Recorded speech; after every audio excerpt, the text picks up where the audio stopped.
இந்த பழமொழியெல்லாம் கொண்டு எங்கேயாவது சொல்லு. யாது ஊரு யார் இல்லைங்கிற எல்லா ஊரும் இருக்கு. ஓட்டு போடுறதுக்கெல்லாம் குடிக்க முடியாது. நீ வந்து வீட்டுக்கு வாடா புருஷா வந்து ஆண்டுட்டு போடா. தாஜ்மஹால் யாரு கட்டினாண்டா? கொத்தனார் கட்டினாண்ட மாதிரி வந்து இந்த பீகாரிக்கு நாளைக்கு ஏ பங்களா அம்னே பனாயா வை தும் சலி ஜான்னு உதச்சி தள்ளிட்டு அவன் வீட்டுக்குள்ள இருப்பானா? விடுவீங்களா? சவுகார்பேட்டையில் இருக்கவங்களுக்கு ஒருத்தருக்கும் திமுகவில் கவுன்சிலர் பதவி கொடுத்துருக்காங்க, ஜெயிச்சிருக்காரு, வின் பண்ணிருக்காரு. அவன் 30 வருஷமா இருக்கான். அதுக்கு என்ன சொல்ற?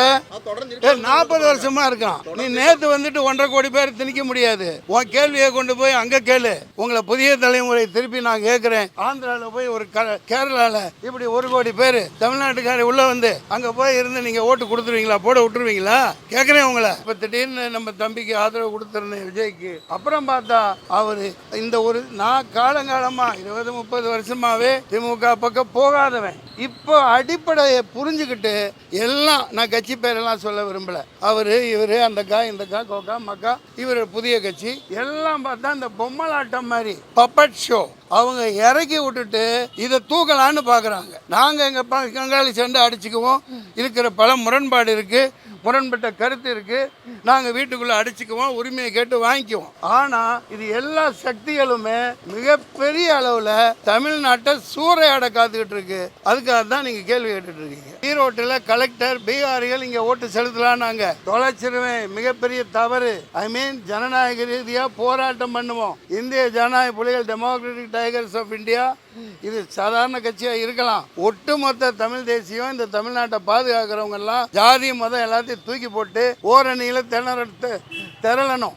எல்லா ஊடகங்களும் 49 அம்பானிக்கு இருக்குது. இதுலேயே எத்தனை இருக்குன்னு தெரியாது. 29 அதானிக்கு இருக்குது. ஜனநாயகத்தின் 4வது தூணான எல்லா ஊடகங்களையும் விலைக்கு வாங்கிட்டாங்க. நீதித்துறையும் அவங்கள்ட்ட, 4 துறையும் அவங்கள்ட்ட. இது என்ன கேப் மாதிரி ஜனநாயகம், முல்லை மாதிரி ஜனநாயகம்? எங்களுக்கு இந்த இடி மழை டிட்வா புயல் எல்லாம் ஒரு பொருட்டே அல்ல. தமிழ்நாட்டை மிகப்பெரிய ஆபத்து தாக்கியிருக்கு. இத்தனை ஆண்டுகள் இல்லாத ஆபத்து, பேராபத்து. தமிழ்நாட்டை கபலீகரம் பண்ண இந்த நடுவண் அரசு, ஒன்றிய அரசு பல முறை முயற்சித்தது உங்களுக்கெல்லாம் தெரியும். எல்லா மாநிலங்களையும் எப்படி கபலீகரம் பண்ணுறாங்கன்னு உங்களுக்கு தெரியும். ஜெயலலிதா அம்மாவை போட்டு தள்ளிட்டு லேடியா மோடியான்னு கேட்டவங்கள தீர்த்து கட்டிட்டு அவங்க ஆண்டாங்க. எல்லாத்தையும் என்னென்ன உள்ளே கொண்டாந்து புகுத்த முடியுமோ வேலை வாய்ப்புகள், பெரிய பெரிய பதவிகள், பல இதை சுழட்டி அடித்து சின்னாபின்னமாக்கிட்டாங்கங்கிறது உங்களுக்கு தெரியும். இப்போ தான் இந்த ஒரு திடீர்னு இந்த 1.5 கோடி பேர் 80 லட்சம் 90 லட்சம் எவ்வளோ இருக்கான்னு கணக்கே இல்லை. அவங்கெல்லாம் நாங்கள் எதிரிகள் அல்ல. தமிழ்நாட்டில் வந்து பிழைக்க வந்திருக்காங்க. பிழைக்கட்டும், குடும்பத்தோடு சந்தோஷமாக இருக்கட்டும். நல்லா வேலை செய்கிறாங்க, எங்களுக்கு சந்தோஷம். ஆனால் ஓட்டுரிமைன்னு போட்டு இந்த பீகாரிக்கு மத்திய பிரதேசு வாங்கம்மா உன்னெல்லாம் வெத்தலை பாக்கு வச்சு கூப்பிடணுமா? கட்சி மீட்டிங்கு இப்படி லேட்டாக வருவியா? வாங்க. எவ்வளோ கொடுமை பாருங்க. அதாங்க 5 வருஷத்துக்கு ஒருக்கா தான் தேர்தல் வருது. நீ வருஷத்துக்கு ஒருக்கா ஒன்றும் இங்கே நடத்துறதில்ல இல்லையா? இப்போ நம்ம குலதெய்வ சாமிக்கு கும்பிட போகிறேன்ட்டு நம்ம ஊர்லேயே வருஷத்துக்கு ஒருக்கா எல்லா மக்களும் போய் அவன் குலதெய்வத்தை கும்பிட்டுட்டு கிடா வெட்டிட்டு சந்தோஷமாக நம்மளே சென்னையிலேருந்து எல்லாம் போயிட்டு வர்றாங்க. அப்படி இருக்கையில் உன் வழிபாடு அங்கே, நீ உன்னோட குலதெய்வம் அங்கே, அப்பா அம்மா அங்கே, நீ பிறந்தது அங்கே. நீ ஓட்டு நீ எங்கே போடணுன்னா பீகாரில் போடணும். தமிழ்நாட்டில் வந்து பீகாரி ஓட்டு போடுறதுக்கு எந்த ரைட்ஸும் கிடையாது. முக்கியமாக இந்த இடத்துல அந்த ஒரு 4 நாள் முன்னாடி பார்த்தேன், ஈரோட்டில் கலெக்டர் பீகாரிகள் இங்கே ஓட்டு செலுத்தலாம், நாங்கள் தொலைச்சிருவேன். மிகப்பெரிய தவறு. ஜனநாயக ரீதியாக போராட்டம் பண்ணுவோம்.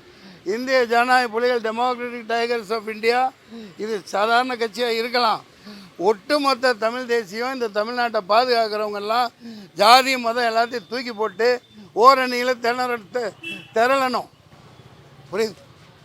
புரியுதுங்களா? நில்லுங்க. அந்த கலெக்டர் எப்படி சொன்னார்னு எனக்கு தெரியாது. அனுமதிக்க மாட்டோம். ஓட்டு போடுற அன்னைக்கு அப்படி ஏதாவது 1 கோடி 80 லட்சம் 90 லட்சம் ஓட்டை கொண்டாந்து வாங்க பிறப்பு உட்காருங்க. இங்கே திணிச்சிங்கன்னா மிகப்பெரிய கலவரம் வெடிக்கும், கலவரம் நடக்கும். தேர்தல் ஆணையம் யாரும் உள்ளே தமிழ்நாட்டுக்குள்ளே வர விட மாட்டோம், பூத்துக்கே வர விட மாட்டோம். இது எச்சரிக்கிறேன் நான். அந்த கலெக்டர் வாபஸ் வாங்கணும். அப்படி சொல்லக்கூடாது. புரியுதுங்களா?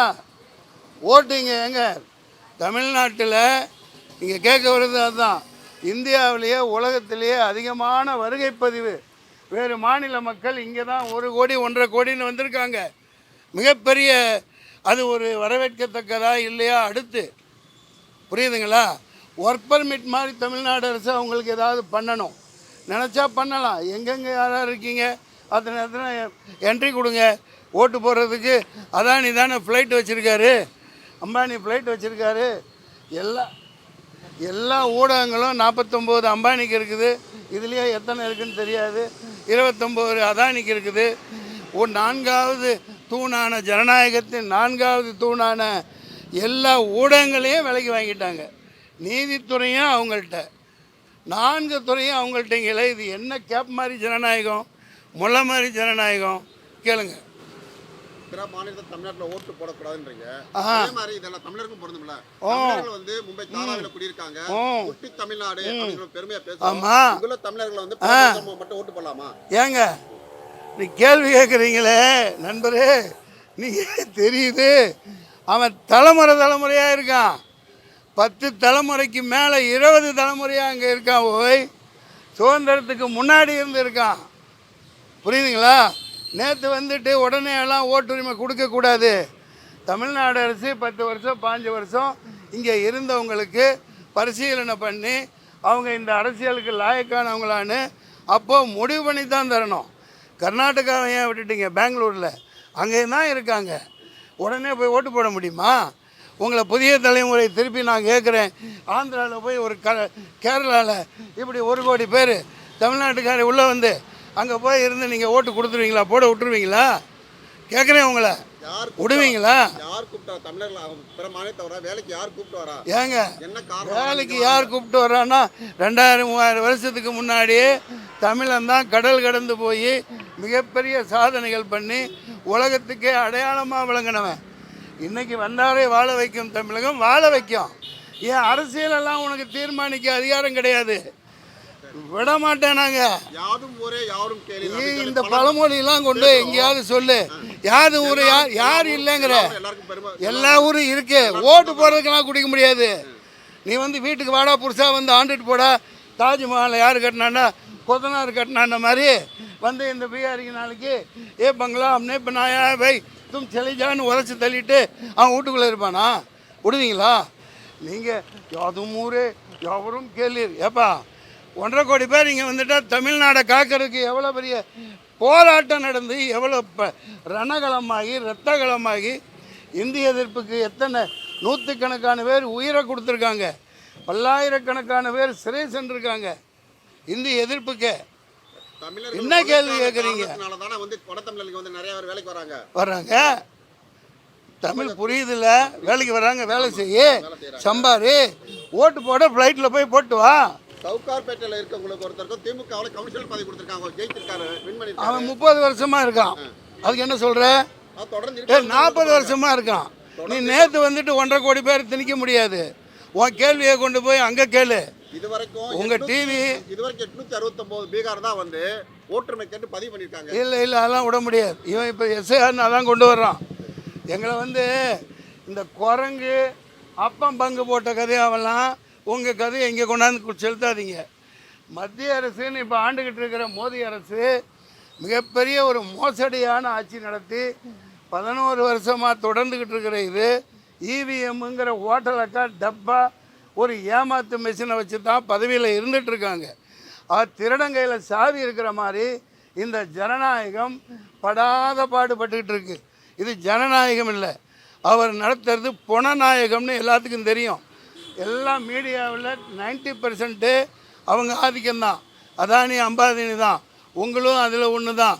பாவம் செய்தி சேகரிக்க வந்திருக்கீங்க. உங்கள் மேலே நான் கோச்சிக்க மாட்டேன், மன்னிச்சுக்குங்க. உங்கள் மேலே கோபமாக பேசுகிறதா நினைக்காதீங்க. ஆனால் தமிழ்நாடு சின்ன பின்னமாயிடும். தமிழக முதலமைச்சர் முதல்ல சட்டம் போட்டு யாருக்கும் ஓட்டுரிமையெல்லாம் வழங்கக்கூடாதுன்னு சட்டம் போடணும். அதை போடாமல் இருந்தால் போடணும், தீர்மானம் கொண்டு வந்திருக்கலாம். ஓட்டுரிமையெல்லாம் இங்கே கொடுக்க முடியாது, நாங்கள் விட மாட்டோம். ஒட்டுமொத்த தமிழர்களும் விட மாட்டோம்.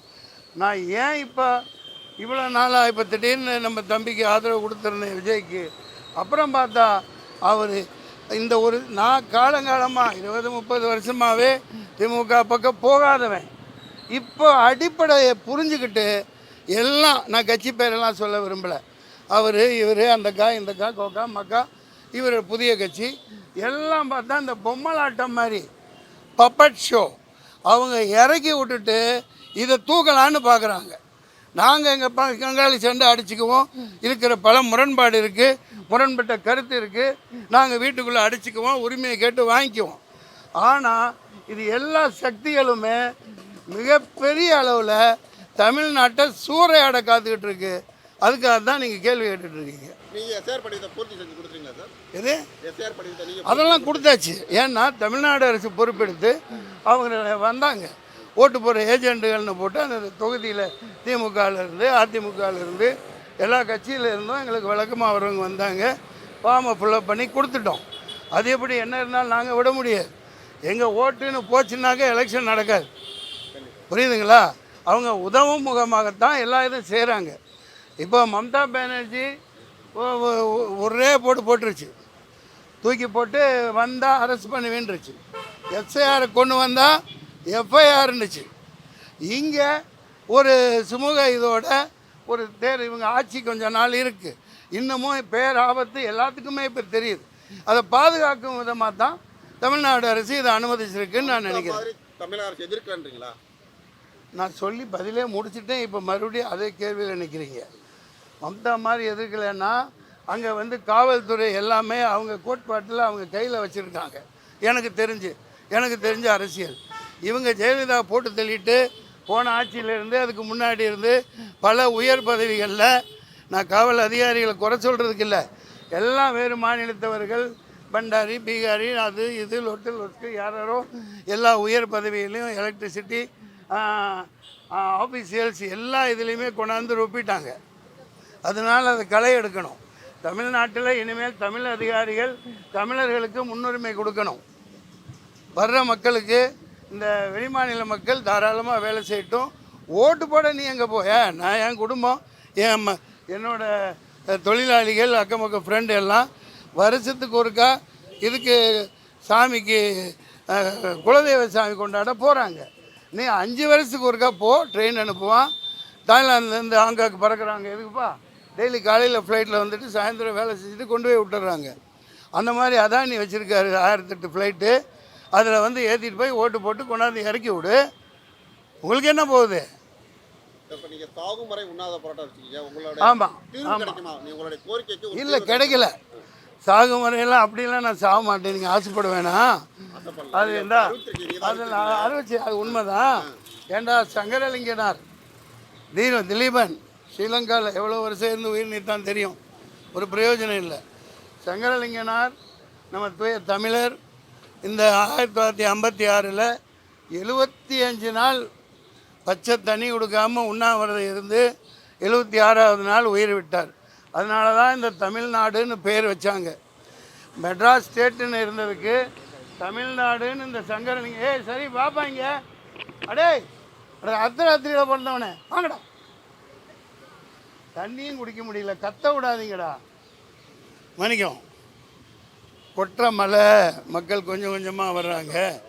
அந்த சங்கரலிங்கனார் 76 நாள் சாகும் வரை உண்ணாவிரதம் இல்லை, செத்தே போயிட்டார்.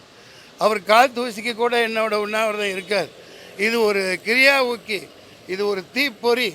டெட்டா புயலின் ஒரு மின்னலாக இதை எடுத்துக்கோங்க. தமிழ்நாடு முழுவதும் பரவணும். புரியுதுங்களா? நான் அனுமதி இப்போவும் கேட்டுட்டு தான் இருக்கேன். ஏதோ அவங்க கொடுத்தது, டே மவனை நீ என்ன வேணாலும் போராட்டம் பண்ணு, ஆனால் சாயந்தரம் 5 மணி ஆனால் நாங்கள் மைக்கை பிடுங்கிடுவோன்னு சொல்லிட்டாங்க. அதனால நான் என்ன பண்ணுறதுன்னு தெரியல. இருந்தும் உங்கள் மூலமாக கோரிக்கை வைக்கிறேன். இது சாகும் வரை உண்ணாவிரதம் கொடுங்க. கவர்னர் மாளிகை மாதிரி 600 ஏக்கர் வச்சுருக்காரு, அந்த மாதிரி பெரிய இடமா ஒதுக்குங்க. இது ஜல்லிக்கட்டு போராட்டம் மாதிரி கொண்டு போகணும். இந்தியா முழுமைக்கும் ஒரு ஜல்லிக்கட்டு போராட்டம் காத்துக்கிட்டு இருக்கு. அப்படி ஒரு மிகப்பெரிய வெகுஜன மக்கள் திரள் போராட்டம் நடந்தால் தான் இதுக்கு ஒரு தீர்வு கிடைக்கும். ஏன்னா திருட மேலே உட்காந்துருக்கான். ராதாரவி பாஷையில் சொல்லப்போனால் அக்யூஸ்டு உட்காந்துக்கிட்டு இந்த நாட்டை ஆள்றாங்க. நான் சொல்லலை, ராதாரவி சொன்னதை சொன்னேன். எனக்கு அந்த பயமெல்லாம் ஒன்றும் இல்லை. ஆனால் சாதாரணமாக அவங்க போக மாட்டாங்க, நாங்களும் சாதாரணமாக விட மாட்டோம். ஓட்டு இந்த தடவை எஸ்ஐஆர் அனுமதிச்சிருக்குன்னா எங்கள் எல்லா இதையும் அனுசரித்து தமிழ்நாடு அரசு சரியாக வழி நடத்தி செத்தவனோட தூக்கி போடு. உயிரோடு இருக்கிறவன் ஓட்டு ஒன்று கூட மிஸ் ஆகக்கூடாது. நீ இந்த அட்ரஸில் இல்லை, அங்கே வந்தோம், இங்கே போன, இந்த கதையெல்லாம் இருக்கக்கூடாது. நாங்கள் 10 வருஷம் அந்த அட்ரஸ் இல்லாட்டி பக்கத்து தெருவில் வாழ்வோம், அங்கே போய் ஓட்டு போட்டு வருவோம். இதெல்லாம் தவறான சட்டங்கள். எந்த ஸ்டேட்லேயாவது போய் அந்த 13ஆம் நம்பர் இது பீகாரில் ஓட்டு செலுத்திய இது இருந்தால் இங்கே வந்து செலுத்தின்னு ஒரு எவ்வளோ பெரிய அயோக்கியத்தனமாக இந்த தேர்தல் ஆணையம் பண்ணுது. 1ஆம் நம்பர் அயோக்கியத்தனம், முளை மாதிரித்தனம், முடிச்சவைக்குத்தனம் இந்த தேர்தல் ஆணையம் பண்ணுறது. தமிழ்நாடு கலெக்டர்கள் எந்த டிஸ்ட்ரிக்ட்லேயும் பீகாரிக்கோ அசாமிஸ்க்கோ ஒரு 100-200 பதிவு பண்ணவர்கள் தவிர ஓட்டுரிமை தமிழ்நாடு அரசின் உத்தரவின்றி தமிழக மக்களின் உத்தரவின்றி கொடுக்கக்கூடாது. கொடுத்தா நான் அங்கே போய் சாகும் வரை இல்லை, வெளியே வர விட மாட்டேன், போராட்டம் பண்ணுவேன். ஈரோடு கலெக்டர் வீட்டு முன்னாடி போராட்டம் பண்ண போகிறேன். அவர் வாபஸ் வாங்கணும். Okay, thank you sir. நன்றி, வணக்கம்.